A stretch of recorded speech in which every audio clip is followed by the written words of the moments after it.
Your computer has memory to spare right now. Open whatever shows you memory on your machine, and a good part of that bar is sitting there unused. And the machine is still slow. So, the obvious move is to buy more, and that is the first thing anybody will tell you to do. Sometimes it works, but most of the time it changes nothing at all. And the reason it changes nothing is that memory was never the thing holding you up. I'm going to give you the answer now in one sentence, and then spend the rest of this showing you why it is true. Your processor is not working hard, it is sitting still doing nothing because the number it asked for has not turned up yet. Google measured this across 20,000 of its own machines over 3 years and found that about half of all the time its processors could have been working, they were stopped instead waiting for data that had not arrived. Buying more memory does not shorten that. What costs you is not how much memory you have, it is how far away it is. Start with the smallest piece of work your computer does. One instruction, and instruction is a single step, about as small as work gets, and it is something like add these two numbers together or copy this one over there. To run that step, the processor needs both of those numbers in front of it, not somewhere on the machine, in front of it, in its hands, ready to use. So it asks for a number, and where that number happens to live decides almost everything about how long the step takes. Memory is not one place. Your computer keeps several separate stores of it going at once, at different sizes, at different distances. The small stores sit on the processor chip itself, a couple of millimeters from the part doing the work. Those are called caches. It's spelled CACHE and it is said like cache. The big one, the 16 or 32 gigabytes you paid for, sits off to the side on its own separate chips. That one is the RAM. Processor work in ticks. A modern chip takes around 3 billion times a second. So one tick lasts about a third of a nanosecond, and a nanosecond is a billionth of a second. That is not a quantity anybody has a feel for. So sit with it for a moment and I will fix it shortly. A number that is already sitting in the closest cache takes 3 ticks to arrive, which comes out at about 1 nanosecond. The next store is bigger and a little further away, and it takes 18 ticks, which is 6 times longer than the one before it. And a number out in RAM on those separate chips takes about 97 nanoseconds, that is roughly 100 times longer than the nearest cache. Same number, same request, same machine.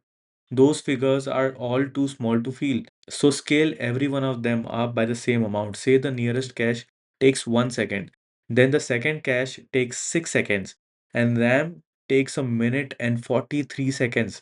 You asked for one number and you sat there for nearly 2 minutes. That is the gap the whole problem lives inside.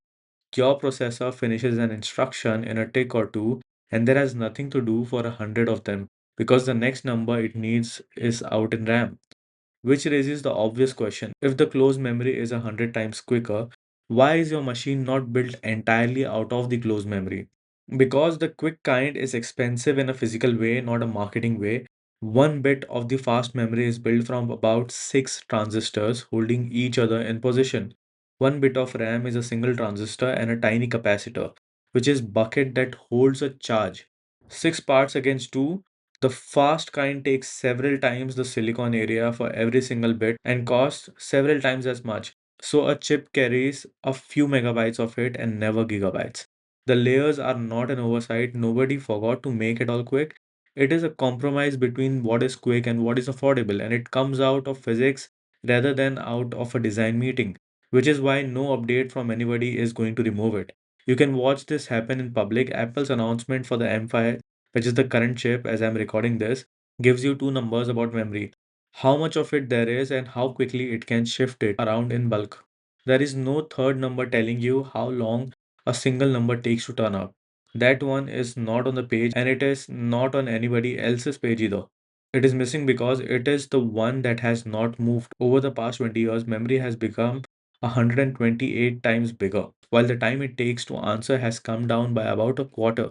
So, a newer and quicker processor does not close this gap at all. It sits through more ticks doing nothing than the old one did because the ticks got shorter and the trip did not. So, what does all that RAM buy you? Room. That is the honest answer, and it is the entire answer. It buys you the ability to have more things open at the same time. Apple says this out loud in its own support pages in a sentence most people scroll straight past. When you have free or unused memory, your computer performance does not necessarily improve. Free memory is not a reserve of speed sitting there ready to be spent. Think of it as empty shelf space, which is why your system goes and fills it anyway, with copies of things you opened recently in case you want them again. An empty shelf helps nobody at all. A shelf with your own things already on it occasionally saves you a trip. And none of that changes the distance. A number out in RAM is 100 ticks away, whether the bar beside it is full or empty. Now, the part where buying more memory genuinely is the answer, because sometimes it is. If your machine actually runs out of memory and starts moving things it cannot hold down onto the drive and dragging them back up every time something needs them. A drive is a different world again. One random read from a quick modern SSD takes around 80 microseconds, and on the scale we built earlier, where the nearest cache was 1 second, that is nearly a full day. So if your computer is genuinely out of memory and pushing your things down onto the drive, buy more memory. That is the one case where capacity really was the problem the whole time, and it is a real case that happens to real people. If distance is the problem, then the fix is not more memory, it is going the distance less often. And your computer already does everything clever about this. When the processor asks for one number out in RAM, it does not bring back one number. It brings back the whole block that number was sitting in. And on the machine I measured this on, a block is 128 bytes, which is 32 numbers all dropped into the cache together. So the neighbors come along free. If the next number you want was sitting beside the last one, it is already there, and the trip you were about to make simply does not happen. I ran this one grid of number, 64 megabytes of it, and one loop that adds every single number in it up. The only thing I changed is the order they got added in. Along the rows, which is the order the numbers actually sit in memory, against down the columns, which jumps the width of the grid on every step and takes one number out of every block it drags back. Same answer at the end and exactly the same amount of arithmetic. The column version took about 11 times longer. Then I turned off the compiler's optimizer, which is the part that rewrites your code to run quicker, to find out how much of that gap was clever code rather than distance. The quick version got 6 times slower. The slow version did not change at all. You cannot speed a loop up by making it better at arithmetic when arithmetic was never what it was doing. It was standing still, and it stood still for exactly as long either way. Three things and we are done. Your processor spends a great deal of its time stopped waiting for numbers rather than working on them. That stopping is distance. A number in the nearest cache is 1 second away on our scale, and a number out in RAM is nearly 2 minutes. And capacity does not shorten distance. More memory gives you more room. It does not move anything closer. Alright, if you like the video, make sure you like and subscribe. Thank you for watching.